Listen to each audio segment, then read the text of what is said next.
Hello दोस्तों, नमस्कार। बहुत बहुत स्वागत है आप सभी का आज के इस लेक्चर में, जहां हम पढ़ रहे हैं यूनिट 1 न्यू टॉपिक्स, जो आयोग के द्वारा 2024 में जितने भी नए टॉपिक्स ऐड किए गए थे आपके यूनिट 1 के सिलेबस में। दोस्तों, आई नो आप सभी को पता है 2023 का रिजल्ट, पीएससी 2023 का रिजल्ट आ चुका है और अब जो है वो पीएससी लगातार रेगुलर हो चुका है। हमने 23 का रिजल्ट देख लिया, हमने 2024 का रिजल्ट देख लिया और अब 2025 के बाद 2025 जैसे ही मेंस होगा, 4 महीने के अंदर 2025 के मेंस का इंटरव्यू और रिजल्ट घोषित कर दिया जाएगा। आज मैं आप लोगों को ये चीज़ें इसलिए बता रही हूँ दोस्तों, क्योंकि मैं चाहती हूँ कि अब जो भी चीज़ें हम पढ़ रहे हैं वो इस उद्देश्य से पढ़ें कि अब हम चीज़ें तैयार कर रहे हैं अपने एग्ज़ाम के लिए, है ना। Notes for only notes preparing. अब हम जो भी कर रहे हैं वो अपने एग्ज़ाम के लिए, क्योंकि आप भी जानते हैं, मैं भी जानती हूँ, आप भी तैयारी कर रहे हैं, मैं भी कर रही हूँ कि पीएससी रेगुलर हो चुकी है, वापस से रेगुलरिटी आ चुकी है और ऐसा अनुमान है कि 20 नवंबर के अंदर आपके प्रीलिम्स का नोटिफिकेशन घोषित कर दिया जाएगा। अब वो आपके हाथ में नहीं है। हो सकता है आपका एग्जाम 15 जनवरी को हो, तो फिर हम क्या करेंगे, या हो सकता है कि आपका एग्जाम आयोग 5 फरवरी को ले ले, फरवरी के फर्स्ट संडे को ले ले, सेकेंड संडे को ले ले। एनी हाउ कई सारे ऑथेंटिक सोर्सेज के अनुसार ये समझ में आता है या ये पता चलता है या पीएससी के ट्रेंड को देख के समझ में आता है कि फरवरी में तो हर हाल में आपका प्रीलिम्स करवा लिया जाएगा। इसीलिए बेहतर है कि अब आप सीरियस होकर पढ़ना शुरू कर दें। आज तक भी जिसने पढ़ना शुरू नहीं किया वो वापस से रेगुलर हो जाएं और हर हाल में 15 दिसंबर तक अपने सिलेबस को वाइंड अप कर दें, जिससे हम एग्जाम के पहले 3 बार अच्छे तरीके से अपने सिलेबस से गो थ्रू कर सकें, रिविजन कर सकें। क्लियर? चलिए, क्रांति बैच 2.0 देखिए क्या है दोस्तों। आप सभी को पता है हम क्रांति बैच 2.0 के अंतर्गत मिल रहे हैं। जब हम YouTube पर जाकर AK सिविल एकेडमी सर्च करते हैं तो वहां पर आपके लिए कुछ प्लेलिस्ट ओपन होती है, जिसमें जितनी भी प्लेलिस्ट के आगे आपको ये शब्द लिखा मिल रहा है वो प्लेलिस्ट पे आपको जाना है और उसको घोलकर पी लेना है, या क्योंकि ये वो कंटेंट है जो प्रीलिम्स 2026 के लिए कराया जा रहा है। और ना केवल कराया जा रहा है, आपको रटाया जा रहा है। मैं यहाँ पर जो भी चीजें पढ़ा रही हूँ, जो भी कंटेंट पढ़ा रही हूँ, उसको मैं एक बार पढ़ा के भूलती नहीं हूँ, मैं उसको 3 बार रिवाइज कराती हूँ सिंगल लेक्चर में। क्लियर? और जो भी बच्चे मुझसे पढ़ रहे हैं वो इस चीज को बहुत अच्छे से जानते होंगे। उद्देश्य क्या है? हमको यकीन दिलाना है कि हम आपके साथ हैं। कब तक? जब तक आपका प्रीलिम्स 2026 नहीं निकल जाता। क्लियर? प्रीलिम्स निकलने के बाद मेंस की तैयारी भी कराई जाएगी, डोंट वरी। आगे देखेंगे किस तरीके से उपयोग करना है। मैंने आपको बता दिया कि जिस भी लेक्चर के आगे ये लिखा मिले, यानी क्रांति बैच 2.0 लिखा मिले, वो आपको देखना है प्रीलिम्स 2026 के लिए। यहाँ पर एकेडमी के द्वारा सक्सेस होने के लिए कुछ टिप्स बताई गई हैं, जिसमें पहली तो है क्रांति बैच 2.0। आपको घर बैठे बिना एक भी पैसा खर्च किए क्या मिलेंगे? सारे लेक्चर्स मिलेंगे। किसके? इंटायर प्रीलिम्स सिलेबस के। किस लैंग्वेज में? दोनों ही भाषाओं में। क्लियर? आगे है 100 फ्री FLTs, तो 100 फ्री FLTs भी आपको करवाए जाएंगे। क्लियर? तो ना केवल पढ़ना है बल्कि ये FLTs भी सॉल्व करने हैं। उसके बाद प्रीलिम्स कुरियर बॉक्स आप तक सफलतापूर्वक पहुंचाया जा चुका। गेस्ट सीरीज 2026 और टेस्ट सीरीज 2026 के लिए आप प्ले स्टोर पर जाएं, AK सिविल एकेडमी का ऐप सर्च करें, जहां आपको लोवेस्ट प्राइजेस पर दोनों ही चीजें प्रोवाइड की जा रही हैं। क्लियर? फैसला आपका है कि आपको क्या करना है। मन में कोई भी प्रश्न हो, कोई भी चिंता हो, टॉपिक से संबंधित, सिलेबस से संबंधित, कुरियर बॉक्स से संबंधित, तैयारी से संबंधित, आप मेंटर को हमारे कॉल कर सकते हैं एनी टाइम। आपको क्या मिल जाएंगी? Proper guidance. अब देखिए यहाँ पर हम क्या चीजें पढ़ रहे हैं, क्या पढ़ना है और क्या हम पढ़ चुके हैं। तो दोस्तों, हमने यहाँ पर प्राचीन भारतीय ज्ञान परंपरा कर लिया, भारतवर्ष हमारा हो गया, वेद हो गए, उपनिषद हो गए, आरण्यक हो गया, ब्राह्मण ग्रंथ, षड दर्शन, स्मृतियां, ऋत सभा समिति। क्लियर? और आज हमें पढ़ना है गणतंत्र, और लगभग 2 से 3 या मैक्सिमम मान के चलो 4 लेक्चर्स में आपका वर्ण, पुरुषार्थ, ऋण, संस्कार, पंचमहायज्ञ, कर्म, बोधिसत्व और तीर्थंकर भी कंप्लीट करा दिया जाएगा। और फिर आपका काम है रिवाइज करना, फिर आपका काम है ढूंढ ढूंढ के एमसीक्यूज लगाना, फिर आपका काम है 100 फ्री एफएलटीज में से जो भी स्टार्टिंग के एफएलटीज इस टॉपिक के हैं उनको सॉल्व करना। क्लियर? चलिए तो आज का टॉपिक शुरू करते हैं जो है गणतंत्र। आज का टॉपिक शुरू करते हैं और पढ़ते हैं क्या दोस्तों, गणतंत्र के बारे में।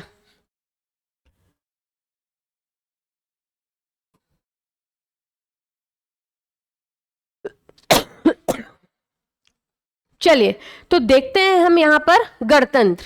तो यहाँ पर आपको समझना है कि गणतंत्र क्या है, रिपब्लिक क्या है। जब हम बात करते हैं दोस्तों प्रियम्बल की, है ना, जब हम प्रियम्बल की बात करते हैं तो उसमें हम ये चीजें देखते हैं कि रिपब्लिक, हम कुछ वर्ड पढ़ते हैं, India is a sovereign socialist secular democratic Republic. तो रिपब्लिक में हम पढ़ते हैं कि इस कंट्री का जो हाईएस्ट सिटीजन होगा, इस कंट्री का जो सबसे सर्वोच्च व्यक्ति होगा वो इलेक्टेड होगा। वो कैसा होगा? इलेक्टेड होगा। वो वंशानुगत, वो हेरिडिटी नहीं होगा। लेकिन अगर हम प्राचीन काल में गणतंत्र की बात करें, लेकिन यदि हम प्राचीन काल में, यदि हम एंशिएंट इंडिया में बात करें गणतंत्र की, तो गणतंत्र ऐसे राज्य, ऐसे स्टेट्स या ऐसे स्टेट्स के ग्रुप का, ऐसे राज्यों का समूह था जहां जो सत्ता है, जहां जो पावर है वो किसी एक के हाथ में ना होकर एक केंद्रीय या एक किसी एक के हाथ में ना होकर किसके पास हुआ करती थी दोस्तों, बल्कि ये एक केंद्रीय संस्था के हाथ में होती थी, एक सेंट्रल असेंबली के हाथ में होती थी, जिसका प्रमुख वहां की कार्यपालिका का अध्यक्ष, वहां की एग्जीक्यूटिव का हेड हुआ करता था, जिसे संस्थागार कहा जाता था। और हम समझते हैं, देखते हैं, थोड़ा सा बैकग्राउंड देखते हैं, फिर आगे पढ़ेंगे। क्या लिखा हुआ है यहाँ पे? In the ancient literature clear references of republics are found. Republics are mentioned Mahabharata, Jain text, Avadana Shataka and Acharanga Sutta, Panini Ashtadhyayi, Kautilya Arthashastra. क्या लिखा हुआ है? द सिनोनिम ऑफ गण व संघ इन कौटिल्य अर्थशास्त्र, टू टाइप्स ऑफ संघ या रिपब्लिक्स आर मेंशन, एक वार्ता शब्दोपजीवी और एक राज शब्दोपजीवी। तो वार्ता, देखो जब हमने अपने इस लेक्चर को स्टार्ट किया था, या हमने जब अपने यूनिट 1 के न्यू टॉपिक्स को पढ़ना स्टार्ट किया था, उसमें हमने पहले ये दूसरे लेक्चर में ये चीज पढ़ी थी कि जो कौटिल्य की अर्थशास्त्र है उसमें ऐसा बताया गया है कि एग्रीकल्चर यानी कृषि की पढ़ाई को हम वार्ता बोलेंगे। क्लियर?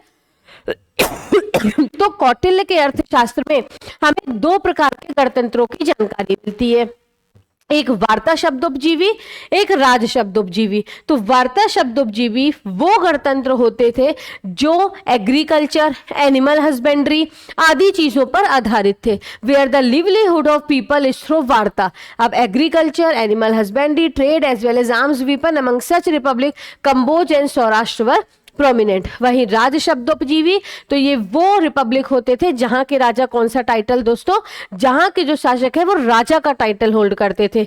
वार्ता यानी एग्रीकल्चर यानी कृषि संबंधित, व्यापार संबंधित अगर गतिविधियों पर हमारी जो लिवलीहुड है, जीविका आधारित है, तो वो वार्ता शब्दोपजीवी उन गणतंत्रों को कहेंगे। वहीं राज शब्दोपजीवी किसे कहेंगे? जहां के रिपब्लिक्स के जो शासक है वो राजा का टाइटल यूज करते थे। हम पढ़ते हैं कुछ हमारे यहाँ मोनार्कियल जनपद भी थे, है ना, कुछ मोनार्कियल रिपब्लिक्स भी थे जहां पे राज शासन था या राजा का टाइटल वो लेते थे। इसमें है Licchavi, Vajji, Malla, Madra, Kuru, Panchal are prominent. In the 6th century Buddha period the following republics were present. कौन कौन से थे? ये है बुद्ध के, मतलब बुद्ध टाइम पीरियड के इंपॉर्टेंट रिपब्लिक। लेकिन इनको पढ़ने से पहले हमें कुछ और बेसिक बैकग्राउंड देखना है रिपब्लिक्स के बारे में, क्योंकि हम नहीं चाहते कि एक भी क्वेश्चन हमारा इन टॉपिक से छूटे, क्योंकि ये ऐसे स्कोरिंग टॉपिक्स है ना दोस्तों। देखो सबसे पहली बात कि ये स्टैटिक है, ठीक है, और दूसरी बात इनसे अगर बनेगा तो फिर वो बनना ही बनना है, अगर नहीं बनेगा तो फिर सब कुछ छूट जाना है। तो 4-5 क्वेश्चन हर साल आते हैं, हर साल इन द सेंस जब से सिलेबस में ऐड किया गया, तो बेहतर है ना हम वो करंट के लिए, करंट अफेयर्स के लिए भागने के पीछे जो हमारे हाथ में है वो तैयार कर लें, है ना। तो ऐसा पढ़ो कि कहीं से भी क्वेश्चन आ जाए वो हमसे बन जाए। क्लियर? हमें ये ना सोचना पड़े कि अच्छा ये हमने पढ़ा भी था या नहीं पढ़ा था। तो आइए कुछ इंपॉर्टेंट चीजें यहाँ पर नोट करते हैं, आप भी नोट करिए इसको, फिर हम आगे बढ़ेंगे। तो हम क्या पढ़ रहे हैं? रिपब्लिक।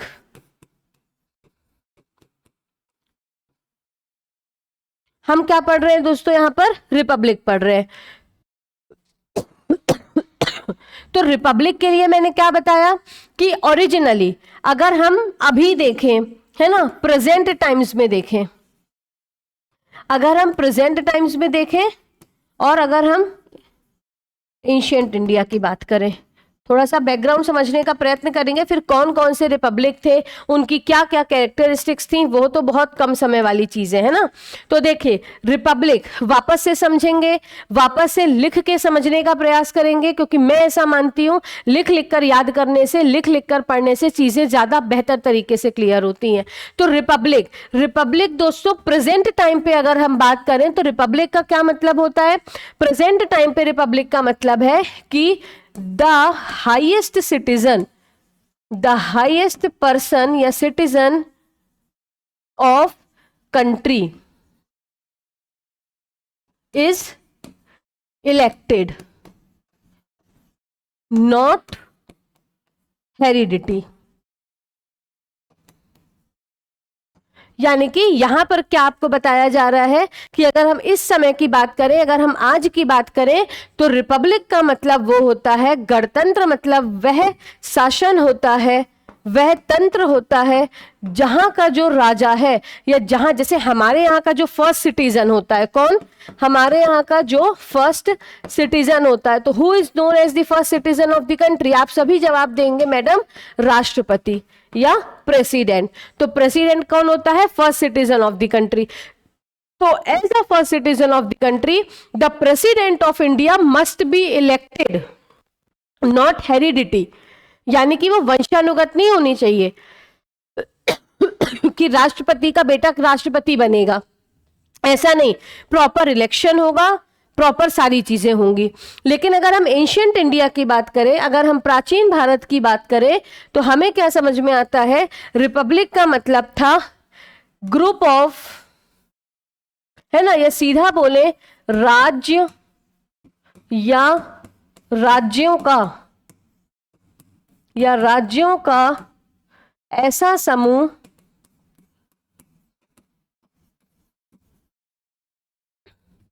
जहां पावर्स या अथॉरिटीज किसी एक के हाथ में ना होकर, किसी एक के हाथ में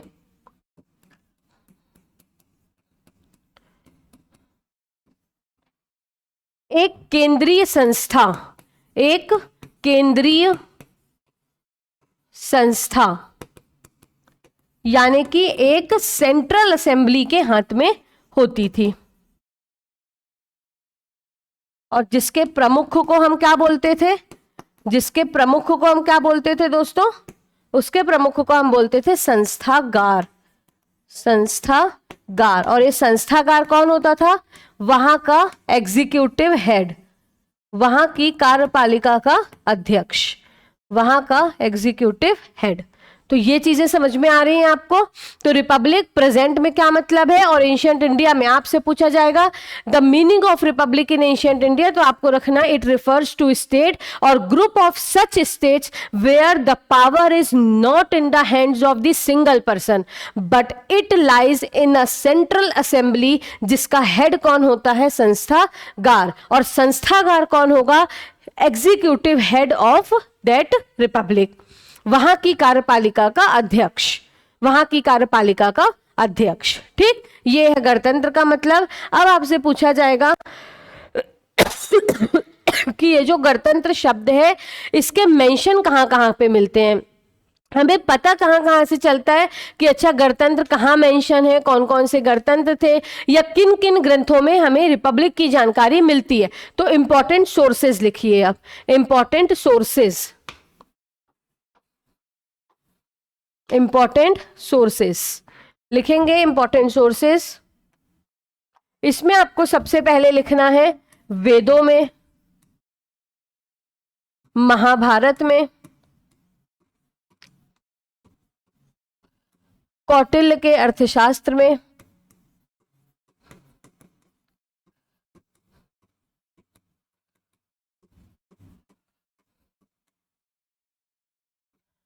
पणिनि के अष्टाध्यायी में,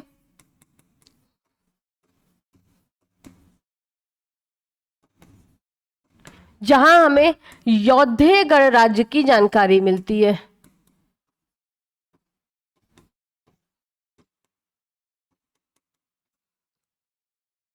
आगे है जैन टेक्स्ट,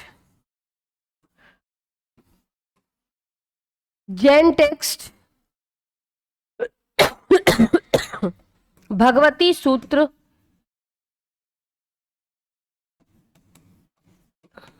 और आचरंग सूत्र।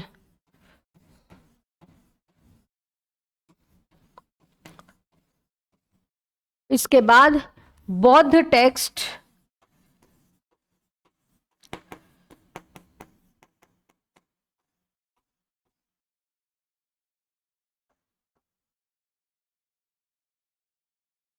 इसके बाद बुद्धिस्ट टेक्स्ट में दो हैं।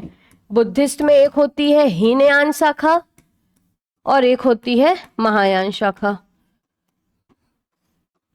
तो इसमें है महानिश्वान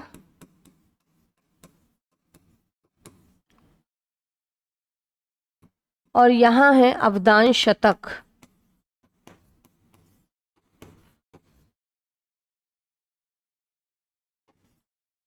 अवदान शतक।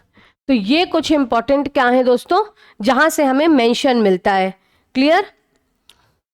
लिखेंगे, इसको नोट करेंगे।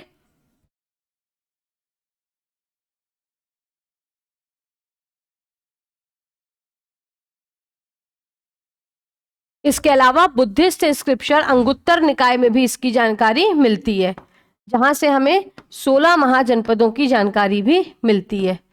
बुद्धिस्ट टेक्स्ट अंगुत्तर निकाय। क्लियर? इसके अलावा ग्रीक रिकॉर्ड्स है ना, कुछ ग्रीक रिकॉर्ड्स भी हमें मिलते हैं। नोट करिए इतनी चीजें। ये सारे सोर्सेज हैं, जहां से हमें किसकी जानकारी मिलती है दोस्तों, कि हाँ गणतंत्र प्रेजेंट थे। एंशिएंट इंडिया के टाइम पे गणतंत्र जो है वो क्या थे, प्रेजेंट थे। नोट करेंगे इसको। क्या चीजें लिखी हुई है यहाँ पर सोर्सेज में? सबसे पहले वेद। तो बिल्कुल सही है या नहीं है ये? हमने वेदों में पढ़ा है या नहीं पढ़ा गणतंत्रों के बारे में? तो मेरे हिसाब से तो हमने बिल्कुल पढ़ा है। हमने सभा, समिति, विदत, ये जो पढ़ा है ये क्या है? ये गणतंत्र ही तो है, ये रिपब्लिक ही तो है, जिनका काम है किंग को इलेक्ट करना, जिनका काम है वहां के फाइनेंसेस, एडमिनिस्ट्रेशन, जुडिशियल सिस्टम को मेंटेन करना। आगे देखेंगे तो महाभारत में भी हमें गणतंत्रों की जानकारी मिलती है। एक गणतंत्र की जानकारी मिलती है अंधक वृषणी संघ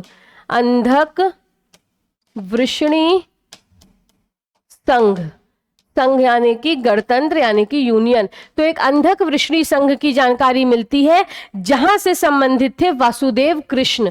जहां से कौन संबंधित था दोस्तों? कृष्ण जी। जहां से संबंधित थे या जिस गणतंत्र से संबंधित थे वासुदेव कृष्ण। तो महाभारत में हमें अंधक वृषणी संघ की जानकारी मिलती है, जिससे वासुदेव कृष्ण जी का संबंध था। आगे देखेंगे कौटिल्य के अर्थशास्त्र में भी हमें गणतंत्रों की जानकारी मिलती है। कैसे? अभी तो हमने देखा वार्ता शब्दोपजीवी और राज शब्दोपजीवी। तो आपसे क्वेश्चन पूछा जा सकता है कि कौटिल्य के अर्थशास्त्र में कितने प्रकार के गणतंत्र बताए गए? तो 2 प्रकार के। आगे है पनीनी के अष्टाध्यायी में, जहां हमें यौधेय गणराज्य की जानकारी मिलती है। आगे जैन टेक्स्ट कौन सा?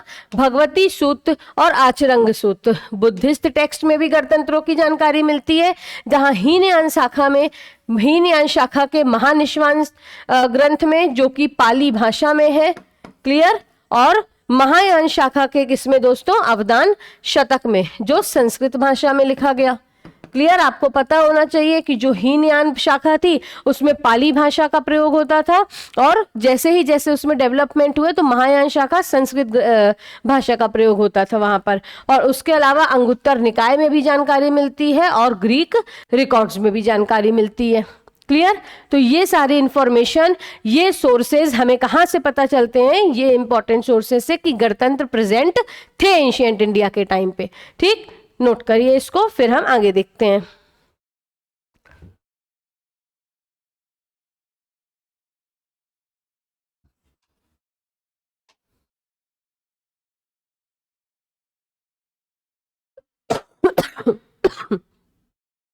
अब आपको यहां पर बताया जा रहा है कि 6th सेंचुरी के आसपास, अब आपको यहां पर बताया जा रहा है कि 6वीं शताब्दी के आसपास कुछ रिपब्लिक्स थे बुद्ध टाइम पीरियड पे। तो इंपॉर्टेंट हमको पता है कौन से आपको याद रखना है, जैसे कि कपिल वस्तु के शाक्य, लिच्छवी के वैशाली, पावा के मल्ल, कुशीनारा के मल्ल। पावा के मल्ल जहां भगवान महावीर का जो है तो महानिर्वाण हुआ, उनकी डेथ हुई। वही महानिर्वाण हुआ किसका, यानी वहां पे डेथ किसकी हुई, कुशीनारा के मल्ल राजाओं द्वारा। उनका मतलब सारी चीजें की गई किसकी, महात्मा बुद्ध के डेथ में। उसके बाद रामग्राम के कोलीय, जो अपनी पुलिस व्यवस्था के लिए जाना जाता था। केसपुत्र के कलाम, है ना, तो ये कौन थे, तो ये गौतम बुद्ध के गुरु हुए। तो ये सारी चीजें, ये कुछ इंपॉर्टेंट गणतंत्र आपको याद रखना है। देखते हैं सबसे पहले कपिल वस्तु के शाक्य। तो यही कपिल वस्तु के शाक्य कौन है, कपिल वस्तु हम क्या पढ़ते हैं, है ना, head of Shakya clan.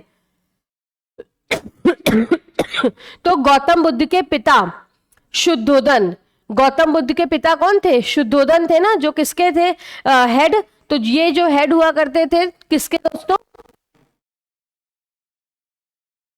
Clear, तो कौन थे, तो हम यहां पर पढ़ते हैं कि देखो गौतम बुद्ध के बारे में हम पढ़ते हैं ना, गौतम बुद्ध, इनके बारे में हम क्या पढ़ते हैं, तो इनका संबंध किससे था, कपिल वस्तु से था। हम पढ़ते हैं कि इनका जो जन्म हुआ था वो लुम्बिनी के कपिल वस्तु में हुआ था। और इनके जो फादर थे जिनका नाम था शुद्धोधन, शुद्धोधन वो कौन थे, हेड थे किसके, कपिल वस्तु के शाक्य गणराज्य के, शाक्य गण, ठीक है, शाक्य रिपब्लिक के कौन थे दोस्तों, हेड थे। तो ये हम पढ़ते हैं या नहीं पढ़ते, तो इसलिए आपको याद रखना है। Shakya Kapilavastu in this republic to the north was Himalaya mountains, to east flows Rohini river, to and to the south and west flows Rapti river. This republic was situated in Terai region of Nepal, whose capital was Kapilavastu. Earlier Kapilavastu identified with Tilora Kot in Nepal, but now it is considered to be Piprahawa in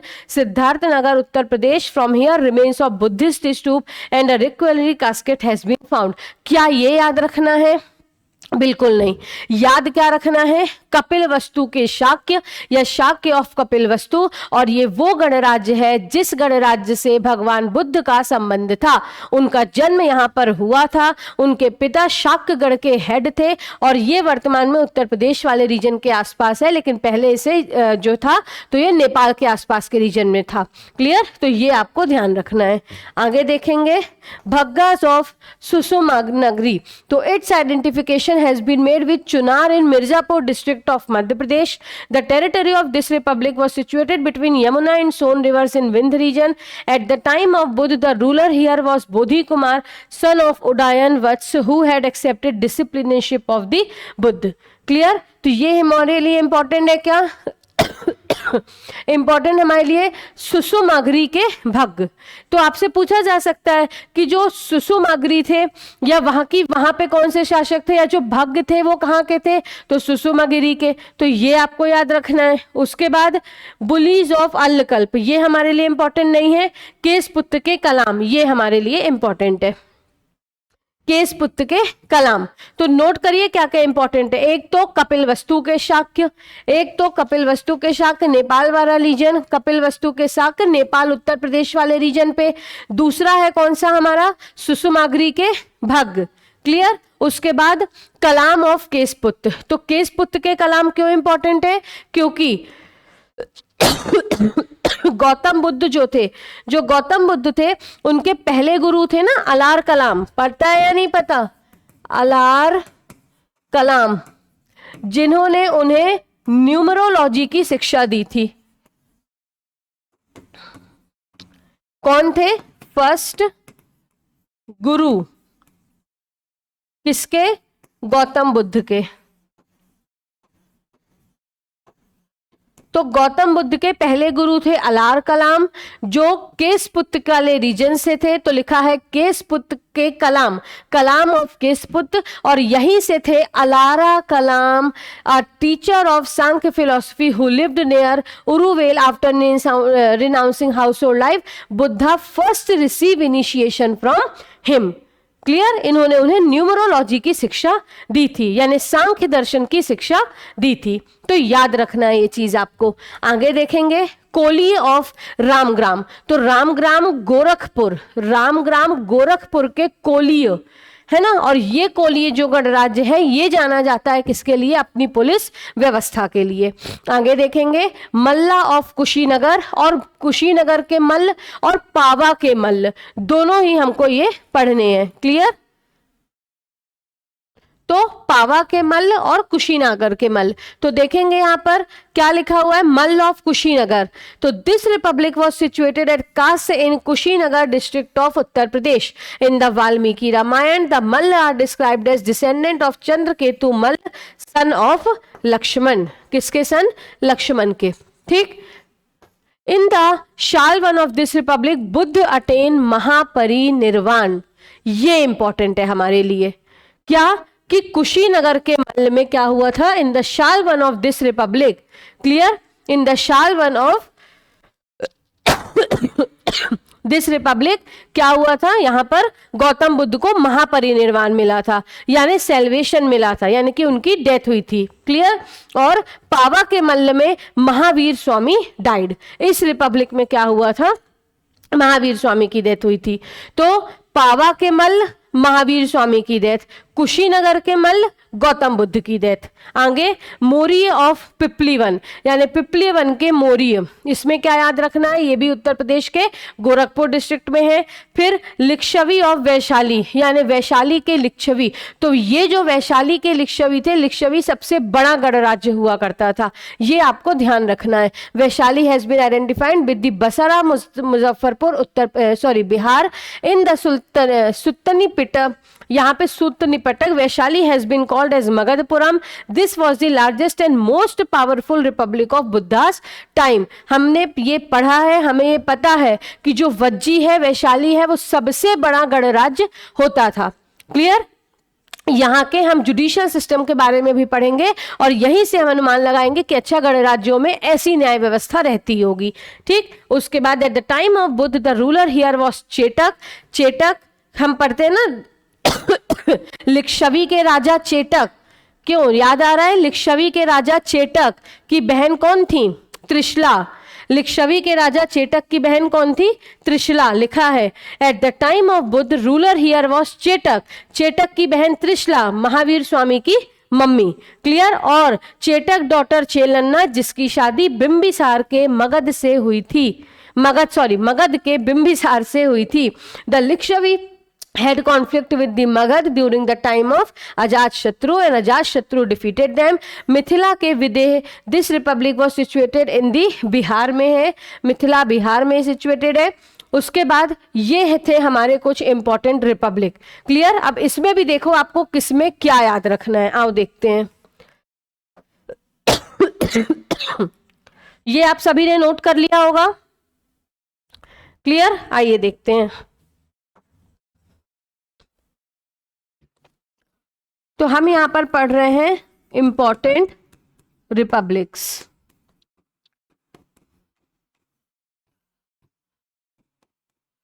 देखिए, आपको यह ध्यान रखना है कि हमने पढ़ा कि वेदों में भी रिपब्लिक का मेंशन मिलता है, तो आपसे क्वेश्चन पूछा जाएगा क्या हमें वेदों में गणतंत्रों की जानकारी मिलती है, तो जी हां, बिल्कुल मिलती है। किसकी जानकारी मिलती है वेदों में,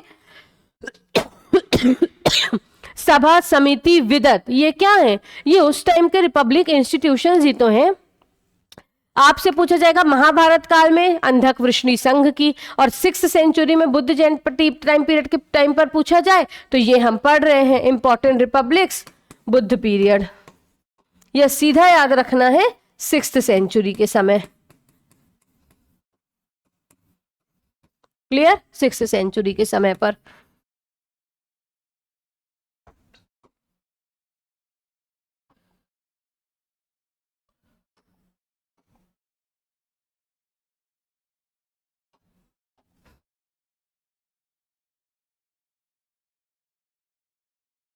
तो इंपॉर्टेंट रिपब्लिक्स में आपको सबसे पहले कौन सा रिपब्लिक याद रखना है? सबसे पहले हमने पढ़ा कपिलवस्तु के शाक्य। कपिलवस्तु के शाक्य। तो यहां से संबंध किसका है?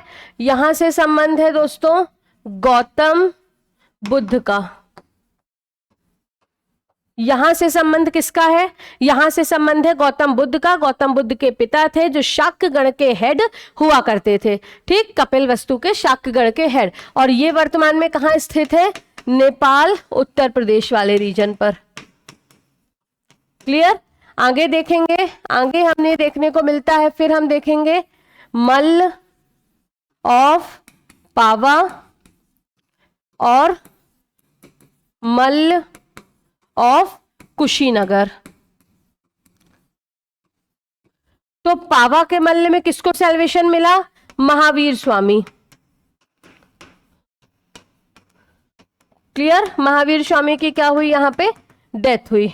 और वहीं कुशीनगर के मल्ल में किसको सैल्वेशन मिला? गौतम बुद्ध की डेथ हुई। गौतम बुद्ध। क्लियर? उसके बाद हम देखें रामग्राम के कोलीय। कोलीय ऑफ रामग्राम। तो ये कहां पर है? तो रामग्राम के कोली ये है गोरखपुर। गोरखपुर, उत्तर प्रदेश। क्लियर? और ये जाना जाता था known for its police administration. किस लिए जाना जाता था? तो ये जाना जाता था अपनी पुलिस व्यवस्था के लिए, अपने पुलिसिंग एडमिनिस्ट्रेशन के लिए। क्लियर? तो कौन कौन से हैं? कपिलवस्तु के शाक्य, गौतम बुद्ध। अच्छा, जिस भी गणराज्य के या जिस भी गणतंत्र के बारे में मैं यहाँ पर जितनी चीजें लिख रही हूँ, आपको केवल उतनी ही चीजें याद करनी है बस। या तो आप अपने नोट्स पे टिक कर लो, या तो आप अंडरलाइन कर लो, हाईलाइट कर लो, नहीं करना है तो आप लिख लो। क्लियर? हम कुछ ऐसा बहुत नहीं लिख रहे हैं यहाँ पर, तो आप चाहो तो आप लिख भी सकते हो। तो कपिलवस्तु के शाक्य, गौतम बुद्ध का संबंध है ना, वहां पर लुम्बिनी कपिलवस्तु में इनका जन्म हुआ था। इनके फादर थे शुद्धोधन जो शाक्यगढ़ के हेड थे। मल्ला के पर पावा के मल्ल महावीर स्वामी की डेथ, कुशीनगर गौतम बुद्ध की डेथ, रामग्राम के कोलिए अपनी पुलिस व्यवस्था के लिए जाना जाता था। आगे है कलाम ऑफ केसपुत। और ये इंपॉर्टेंट क्यों है? क्योंकि यहां से हुए first teacher of Buddha. Buddha के पहले गुरु अलार कलाम, जिन्होंने बुद्ध को किसकी शिक्षा दी दोस्तों? सांख्य की या न्यूमरोलॉजी की।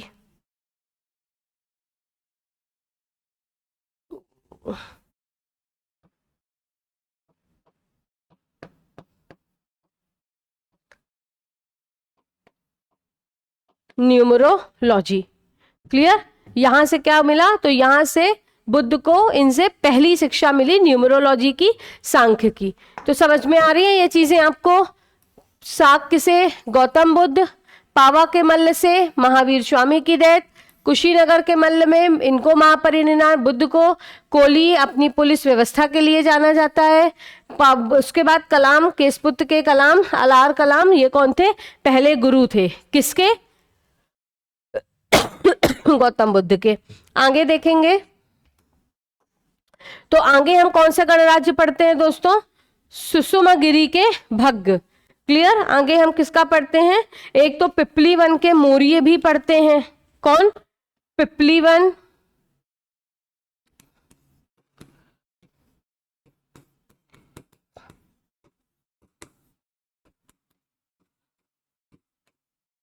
तो ये कहां पर है?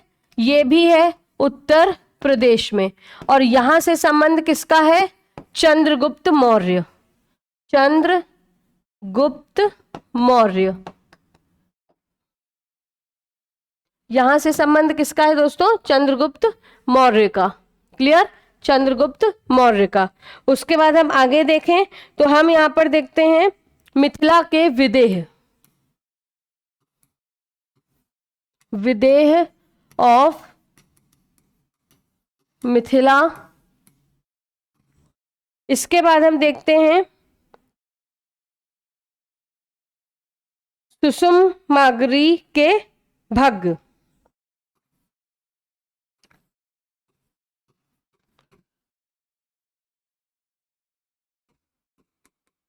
बट ये हमारे लिए इंपॉर्टेंट नहीं है। क्लियर? मिथिला के विदेह और ये है बिहार में। क्लियर? उसके बाद हमारे लिए इंपॉर्टेंट है क्या दोस्तों? लिच्छवी के या लिच्छवी के वैशाली। क्लियर? हमारे लिए इंपॉर्टेंट है लिच्छवी के वैशाली।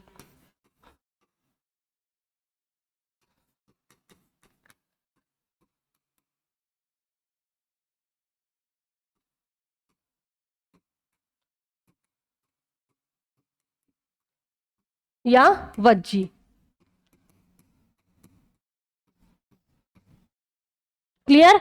तो पिपली वन के मौर्य जो हैं, तो पिपली वन के मौर्य यहां से संबंध किसका था दोस्तों? चंद्रगुप्त मौर्य का। और मिथिला के विदेह कहां पर थे?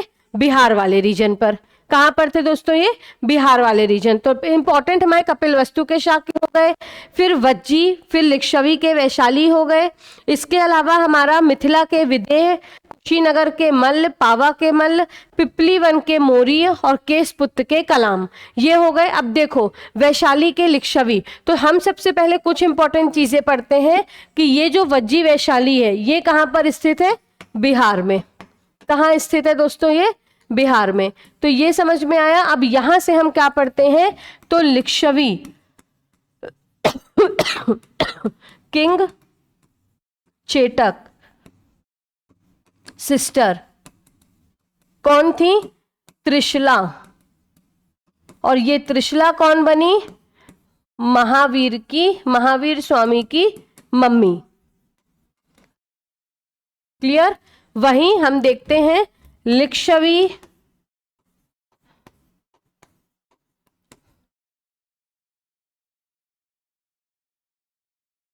के राजा चेटक की पुत्री, लिच्छवी के राजा चेटक की पुत्री जिनका नाम था चेलन्ना, जिनके मैट्रिमोनियल अलायंसेस किसके साथ थे दोस्तों? बिंबिसार के साथ। बिंबिसार वन ऑफ दी, ये लार्जेस्ट महाजनपद हुआ करता था या लार्जेस्ट रिपब्लिक होता था। क्या? वज्जी। क्लियर? वज्जी क्या था? Largest Republic. तो ये आपको इतनी चीजें इसके बारे में ध्यान रखनी है, इतनी चीजें आपको इस रिपब्लिक के बारे में याद रखनी है। क्लियर है या नहीं? तो ये हमारे कुछ इंपॉर्टेंट रिपब्लिक्स थे जो आपको याद रखना है। इसमें कपिलवस्तु के शाक्य हैं, पावा के मल्ल, कुशीनगर के मल्ल, रामग्राम के कोलिय, केसपुत्र के कलाम, पिपलीवन के मौर्य जहां से चंद्रगुप्त मौर्य का संबंध था, मिथिला के विदेह और वज्जी के लिच्छवी या वैशाली के लिच्छवी। सबसे बड़ा गणराज्य ये हुआ करता था। लिच्छवी के राजा चेटक की बहन थी त्रिशला जो महावीर स्वामी की मदर थी। लिच्छवी के राजा चेटक की पुत्री थी चेलन्ना जिनके मैट्रिमोनियल अलायंसेस थे, जिनके वैवाहिक संबंध थे बिंबिसार, मगध के शासक बिंबिसार से। जिनका बेटा हुआ अजातशत्रु, उनका बेटा उदयन, पितृ हंसावंशम बोलते हैं जिसे हर्यक डायनेस्टी, है ना। तो इतनी चीजें याद रखनी है। अब हम पढ़ेंगे वहां की न्याय व्यवस्था के बारे में, यानी कि गणराज्यों में किस प्रकार से न्याय व्यवस्था हुआ करती थी, देखेंगे हम।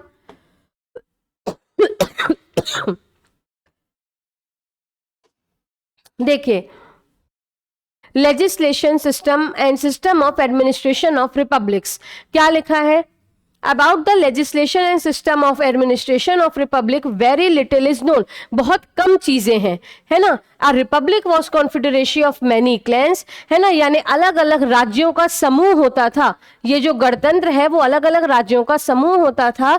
The king of all clans included in republic jointly exercised authority.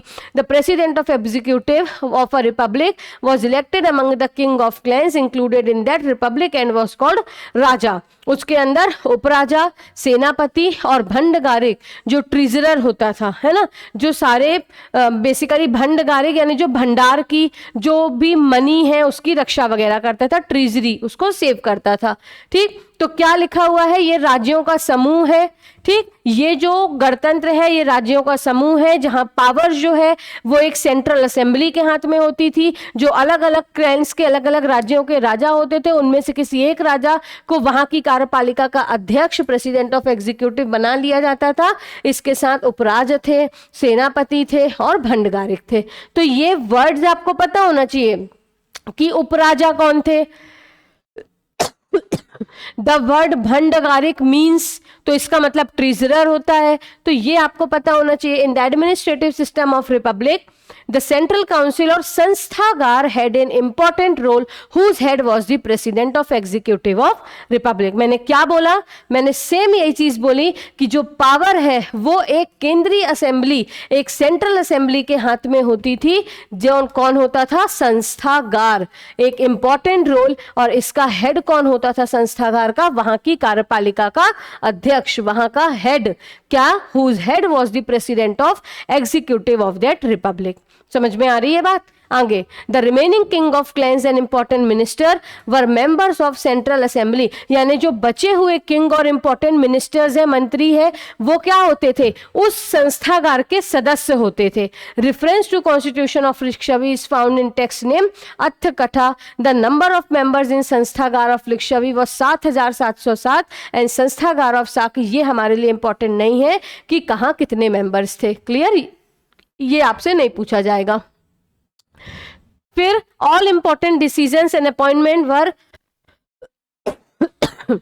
were made by central council or sansthagar. Here decisions were taken on the basis of majority vote. In the sansthagar separate seats were arranged for each member and this arrangement was managed by an officer called आसन पन्नापक। यानी लोगों के बैठने का सारा arrangement, सारा management कौन देखता था, आसन पन्नापक। कौन, आसन पन्नापक। तो अभी तक हमको 3 वर्ड्स मिले, क्या क्या मिला, एक मिला संस्थागार,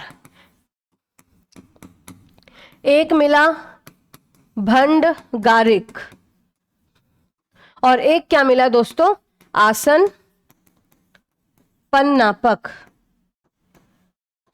एक क्या मिला, आसन पन्नापक। तो ये आपको ऐसा ध्यान रखना है। ठीक, तो आसन पन्नापक कौन होगा, जो वहां की सारी अरेंजमेंट और मैनेजमेंट देखेगा। आगे, there were clear rules for quorum, placing of proposals and division of votes. Any proposal was read 3 times. In case of opposition a secret ballot was conducted, यानी प्रॉपर वोटिंग होगी। ठीक, यहाँ पे heredity वाला कोई काम नहीं, प्रॉपर वोटिंग होगी। और इन केस ऑफ डिस्प्यूट, या अगर कोई डिस्प्यूट होता है इलेक्शन के दौरान या कोई भी अपोजिशन होता है, तो सीक्रेट वोटिंग की व्यवस्था भी थी, यानी सीक्रेट वोटिंग भी कराई जाएगी। ठीक, उसके बाद द वर्ड छंद was used for vote. Vote के लिए छंद शब्द का यूज किया जाता था। The ballot was made of wooden slips of different colors. The voting officer was called शल्का ग्राहक, यानी हम पोलिंग ऑफिसर या फिर जो वोटिंग ऑफिसर था उसको क्या बोलते थे, शल्का ग्राहक। क्या बोलते थे दोस्तों, शल्का ग्राहक। तो भंडगारिक कौन होगा, ट्रेजरर होगा। संस्थागार वो असेंबली होगी। राजा हेड होगा, सेनापति कमांडर होगा, आसन पन्नापक जो वहां पे एडमिनिस्ट्रेशन मैनेजमेंट देखेगा, सीक्रेट बैलेट से वोटिंग, छंद शब्द यूज किया गया वोट के लिए, और पोलिंग ऑफिसर या वोटिंग ऑफिसर किसे कहा गया, शल्का ग्राहक को। आगे देखेंगे काउंसिल ऑफ मिनिस्टर्स। तो यहां पर देखेंगे important information about judicial system of Vajji confederacy is obtained from the Sumangal Vasini by Buddha Ghosh, which mentions that there were 8 codes in the Vajji confederacy. Clear? जानकारी हमें मिलती है बुद्ध घोष की सुमंगल वासिनी से, बहुत इंपॉर्टेंट है, याद रखना। सुमंगल वासिनी नामक कमेंट्री है जो लिखी है बुद्ध घोष ने। किसने लिखी है, बुद्ध घोष ने। कौन सी कमेंट्री है, सुमंगल वासिनी। क्या किसकी जानकारी मिलती है कि ये जो गणराज्य थे या ये जो गणतंत्र थे, यहाँ की न्याय व्यवस्था कैसी थी। तो देखो ऐसा बताया गया है, जानकारी केवल वज्जी गणराज्य की मिलती है और ये जानकारी मिलती है कि जो वज्जी गणराज्य हुआ करता था, जो वज्जी कॉन्फेडरेसी हुआ करती थी, वज्जी रिपब्लिक था, वहां 8 कोर्ट थे, ठीक, जिसमें सबसे अंतिम कोर्ट होता था, या जो जहां जैसे अभी हमारे फाइनल डिसीजन के लिए इंसान कोई चीज डिस्ट्रिक्ट कोर्ट में अपील करेगा, वहां से जाएगा हाई कोर्ट, वहां से जाएगा सुप्रीम कोर्ट, तो उसी तरीके से 8 कोर्ट होते थे, जिसमें सबसे फाइनल कोर्ट होता था राजा का कोर्ट। अगर किंग ने किसी कोर्ट में या किंग ने अगर किसी चीज को डिसाइड कर दिया तो फिर वही फाइनल क्या होगा, हमारा जजमेंट होगा। देखो लिखा है कितने कोर्ट थे, 8 कोर्ट थे। जुडिशियल सिस्टम वज्जी की जानकारी सुमंगल वासिनी, याद रखना सुमंगल वासिनी बुद्ध घोष, ठीक। द मेन ऑफिसर्स वाज तो आपको ये पूरे ऑफिसर्स को याद नहीं रखना, आपको सिर्फ राजा को याद रखना है। अभी का राजा है कौन, supreme court.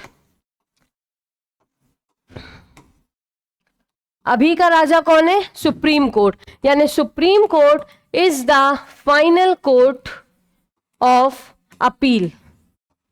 Supreme court is the final court of appeal. उसी तरीके से उस समय जो राजा का दरबार होता था वो क्या था, final authority. The right to give punishment rested only with raja. Clear, यानी अगर किसी ने कोई पाप किया है, किसी ने कोई गुनाह किया है, तो क्या उसके लिए सजा रखी गई कि किसी ने भी यदि कोई पाप किया है, कोई गुनाह किया है, तो फाइनल अथॉरिटी राजा की होगी कि तुम्हें उसे माफ करना है या तुम्हें उसे पनिशमेंट देनी है। क्लियर, यहां पर हमारा रिपब्लिक वाला टॉपिक के जो मेजर इंपॉर्टेंट चीजें थी वो हो गई समाप्त। यहां पर हमने पढ़ लिया क्या दोस्तों, रिपब्लिक्स के बारे में। क्लियर, यहां पर हमने पढ़ लिया रिपब्लिक्स के बारे में। देखेंगे हम यहां पे, देखो क्या देखा हमने। सबसे पहले तो हमने सोर्सेस देखे कि कहां कहां हमें जानकारी मिलती है। उसके बाद हमने कुछ इंपॉर्टेंट क्या देखे यहां पर, रिपब्लिक्स। और उसके बाद हमने कुछ इंपॉर्टेंट टर्म्स देखे, है ना, कुछ इंपॉर्टेंट टर्म्स देखे। आप चाहो तो लिख लो, मैं वापस से लिख रही हूं, संस्थागार, संस्थागार, सेंट्रल असेंबली,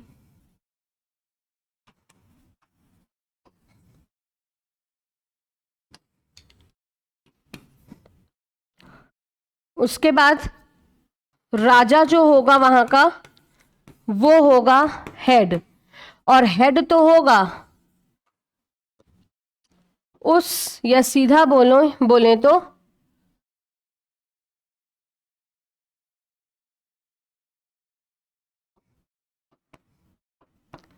कार्यपालिका का अध्यक्ष।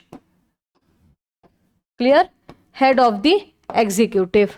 तो संस्थागार, इसके बाद राजा का कोर्ट, फिर इसके बाद भंडागारिक,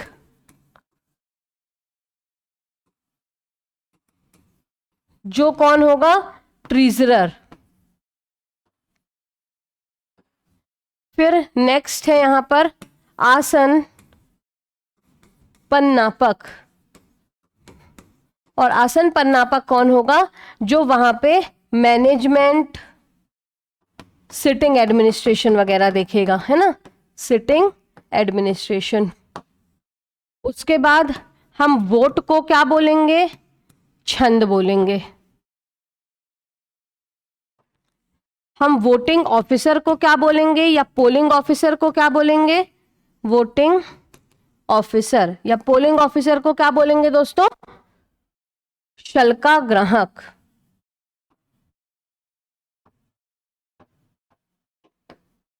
क्या बोलेंगे, वोटिंग ऑफिसर या पोलिंग ऑफिसर को शल्का ग्राहक। क्लियर, शल्का ग्राहक। इसके बाद हमने क्या पढ़ा, तो इसके बाद हमने एक चीज और पढ़ी कि जो कोर्ट ऑफ रिकॉर्ड होंगे या कोर्ट, तो 8 types of court. Clear, 8 court होंगे, जिसमें जो फाइनल कोर्ट होगा वो होगा किंग्स कोर्ट, यानी कि राजा का कोर्ट। और जानकारी कहां से मिलती है, तो जानकारी मिलती है बुद्ध घोष की कमेंट्री बुद्ध घोष की कमेंट्री कौन सी दोस्तों? सुमंगल वासिनी। सुमंगल वासिनी। जानकारी हमें कहां से मिलती है? बुद्ध घोष की कमेंट्री सुमंगल वासिनी से। क्लियर? बुद्ध घोष की कमेंट्री सुमंगल वासिनी।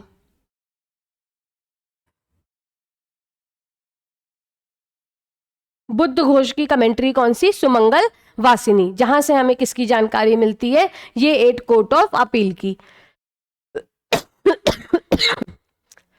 और कहां की न्याय व्यवस्था दी हुई है? वज्जी की। इसके बाद कौटिल्य के बारे में तो हमने पढ़ लिया था कि ये जो कौटिल्य थे, है ना, ये जो कौटिल्य थे दोस्तों, तो कौटिल्य के बारे में हमने क्या पढ़ा? 2 चीजें, एक वार्त शब्दोपजीवी और एक राज शब्दोपजीवी।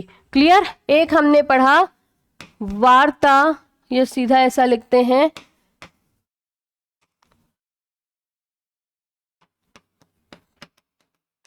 वार्ता शब्दोपजीवी, और एक राज शब्दोपजीवी। एक वार्ता शब्दोपजीवी और एक राज शब्दोपजीवी। तो वार्ता शब्दोपजीवी क्या था? जहां के जो लोग हैं बेसिकली उनका लिवलीहुड एग्रीकल्चर पर, एनिमल हस्बेंड्री पर, व्यापार पर, ट्रेड पर आधारित था। वहीं राज शब्दोपजीवी क्या हुआ करता था? जहां के जो राजा हैं या जहां के जो बेसिकली रूलर्स हैं वो राजा का टाइटल होल्ड करते थे। क्लियर? राजा का टाइटल होल्ड करते थे।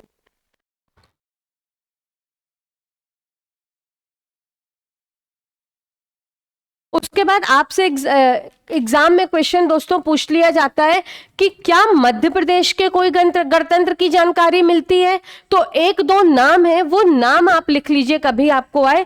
जैसे नरसिंहपुर में, है ना, ये जानकारी स्रोतों के अनुसार है कि नरसिंहपुर में आपसे एमसीक्यू फॉर्म पे पूछ लिया जा सकता है अगर कभी वो टफ लेवल पर जाएगा, कि हमें मध्य प्रदेश में के नरसिंहपुर जिले में एक गणतंत्र की जानकारी मिलती है, उसका नाम क्या था? तो उसका नाम था प्रार्जुन। प्रार्जुन गणतंत्र। क्या नाम था दोस्तों? प्रार्जुन गणतंत्र। आगे यदि देखें तो विदिशा, तो एक गणतंत्र की जानकारी हमें विदिशा से भी मिलती है, वो है सनकानिक।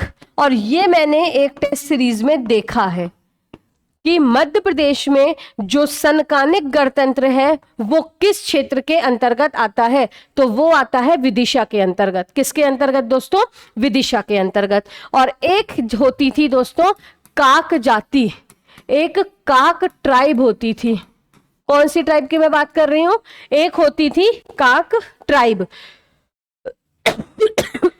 और ये लोग विदिशा के पास काकपुर नामक गणराज्य में शासन करते थे। काकपुर वाले रीजन पर क्या करते थे? शासन करते थे। क्लियर? तो मध्य प्रदेश में जानकारियों के अनुसार, या आप फैक्ट्स के रूप में या कैसे भी याद रख सकते हो कि हमें इन गणराज्यों की जानकारी कहीं से प्राप्त होती है। क्लियर? तो विदिशा की काक ट्राइब जो काकपुर वाले रीजन पर, नरसिंहपुर का प्रार्जुन, और विदिशा का ही एक और सनकानिक। क्लियर है? विदिशा का एक और कौन सा दोस्तों? सनकानिक। तो यहां पर आपका गणराज्य वाला टॉपिक, गणतंत्र वाला टॉपिक कंप्लीट हुआ, समाप्त हुआ। यानी आज हमने 1 घंटे के अंदर एक और अध्याय को समाप्त कर लिया। कौन सा अध्याय दोस्तों? गणतंत्र। अब थोड़ा सा अगले लेक्चर्स के लिए प्लानिंग हमको देख लेना है कि आगे हम किस तरीके से और कितने दिनों में क्या चीजें पढ़ेंगे। ठीक? तो देखो, आज हमने क्या कर लिया दोस्तों? गणतंत्र कंप्लीट कर लिया। क्लियर? आज हमने गणतंत्र कंप्लीट कर लिया। अगले लेक्चर में हमें शुरू करना है वर्णाश्रम सिस्टम, पुरुषार्थ और ऋण। ये हम करेंगे एक लेक्चर में। ये हमारा काम है एक लेक्चर का। पुरुषार्थ, वर्ण, ऋण और संस्कार।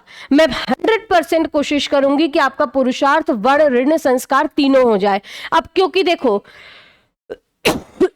यहां पर आपके समझने की बात है, वर्ण 4 होते हैं। चारों वर्ण का क्या काम है?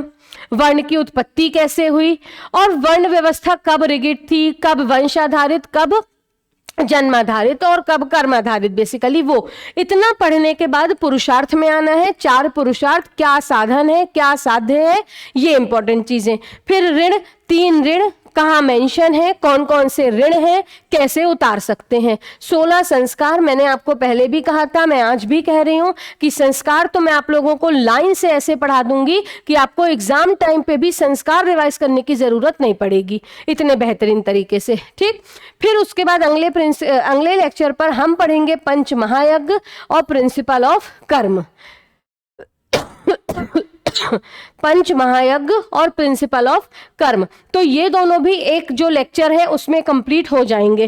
क्लियर? पंच महायज्ञ और कर्म के जो सिद्धांत है, ये दोनों ही जो हमारे टॉपिक्स हैं, ये एक लेक्चर के अंदर 1 घंटे में कंप्लीट हो जाएंगे। और फिर बचेगा हमारा बोधिसत्व और तीर्थंकर, तो 1 लेक्चर लगेगा हमें बोधिसत्व के लिए और 1 लेक्चर लगेगा हमको तीर्थंकर के लिए। क्लियर?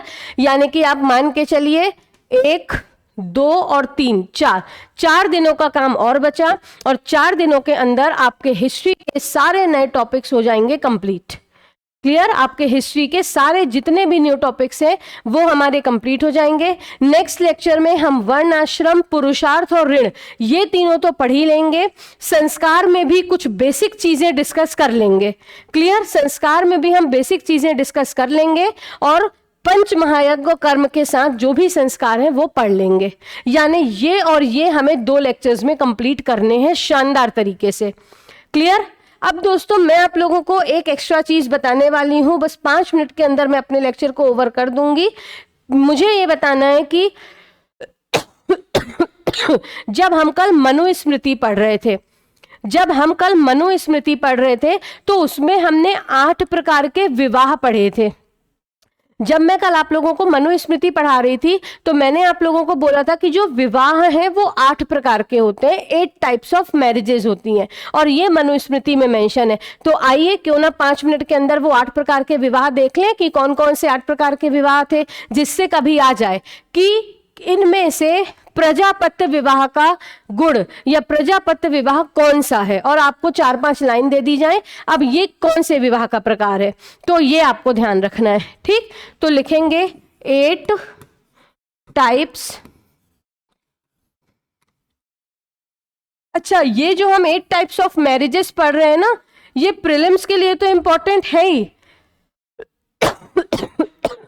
लेकिन जब हम सोशियोलॉजी पढ़ते हैं, कहां पर, जब हम सोशियोलॉजी पढ़ते हैं मेंस पर, तब भी हमारे लिए 8 प्रकार के विवाह महत्वपूर्ण है और एग्जाम में पूछे भी गए हैं, आप इस चीज को मान के चलिए।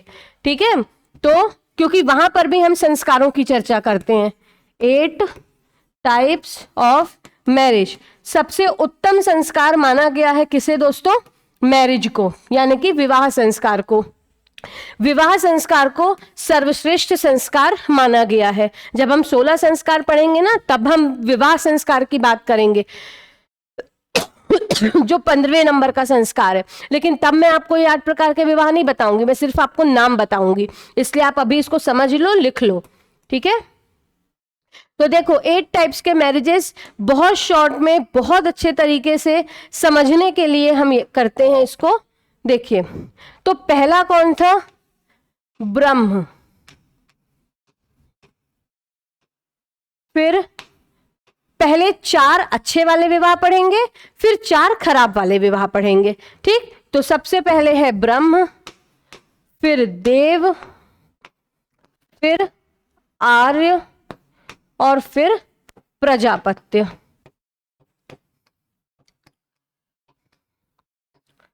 ये 4 विवाह कैसे हैं? अच्छे हैं। ब्रह्म, देव, आर्य और प्रजापत्य। ठीक, तो ब्रह्म विवाह कौन सा विवाह है? सीधा याद रखना है सबसे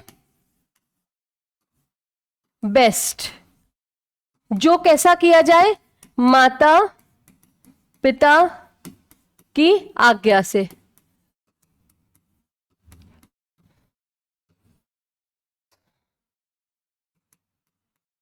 है ना, यानी ऐसा विवाह जो माता पिता की आज्ञा से पूरे विधि विधान से किया जा रहा है उसे हम कौन सा विवाह बोलेंगे दोस्तों? ब्रह्म विवाह। फिर उसके बाद देव विवाह। तो यदि कोई पिता है ना, यदि जो पिता है वो अपनी बेटी की शादी किससे करता है? बेटी की शादी। तो यदि जो पिता है वो अपनी बेटी की शादी करता है ऋत्विक से, किससे?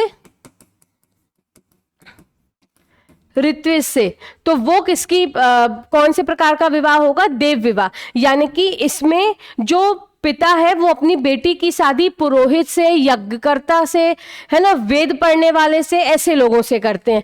तो ये विवाह भी अच्छा माता पिता की आज्ञा से, ये भी माता पिता की आज्ञा से, जिसमें जो अब आपसे पूछ लिया जाता है कि वो कौन सा विवाह है जिसमें माता पिता जो है वो अपनी बेटी की शादी ऋत्विज से करते हैं, तो देव विवाह। क्लियर? उसके बाद आर्य विवाह। तो आर्य विवाह कैसा विवाह है? जिसमें जो लड़की का पिता है जिसमें जो लड़की का पिता है वो क्या करेगा? अपने दामाद से, अपने दामाद, अब दामाद इंग्लिश मीडियम वाले समझ जाना, अपने दामाद यानी कि अपने सन इन लॉ से। तो इसमें जो लड़की का पिता है वो अपने दामाद से 2 बैल या 1 गाय और 1 बैल लेकर शादी करेंगे। क्लियर? यानी इस वाले विवाह में क्या है कि जो लड़की का पिता है वो अपने सन इन लॉ से, है ना, जो लड़की का पिता है वो अपने सन इन लॉ से क्या करेगा? या तो 2 बैल या तो 1 गाय 1 बैल लेगा और अपनी शादी, लड़की की शादी। और प्रजापत्य विवाह वह विवाह है, इसे भी मैं तो सबसे उत्तम मान सकती हूँ, क्योंकि ये ऐसा विवाह है जो बिना किसी दान दहेज के होता है, बिना किसी दान दहेज के। तो ऐसा विवाह जो बिना किसी दान दहेज के होता है उसे हम कौन सा विवाह बोलते हैं? प्रजापत्य विवाह। तो ब्रह्म देव आर्य प्रजापत्य। तो ब्रह्म विवाह माता पिता की आज्ञा से विधि पूर्वक विवाह, देव विवाह माता पिता की आज्ञा से शादी ऋत्विज से, आर्य विवाह इसमें बैल वगैरह लेकर पिता अपनी बेटी की शादी करता है, प्रजापत्य विवाह जो बिना किसी दान दहेज के होता है। ये 4 अच्छे वाले विवाह हो गए। अब 4 विवाह कौन कौन से हैं दूसरे वाले? तो असुर विवाह, नाम से ही समझ में आ रहा है, असुर विवाह, गंधर्व विवाह, राक्षस विवाह, असुर, गंधर्व, राक्षस और पैशाच विवाह। ये नाम से ही समझ में आ रहा है ना, असुर, गंधर्व, राक्षस, पैशाच, कि भाई ये खराब चीजें हैं, है ना। तो असुर विवाह कौन सा विवाह होगा?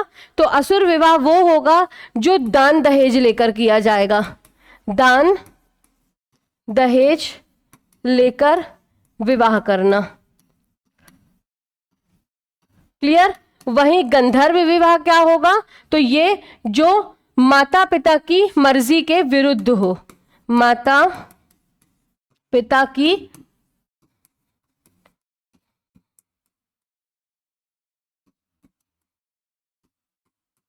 मर्जी के विरुद्ध।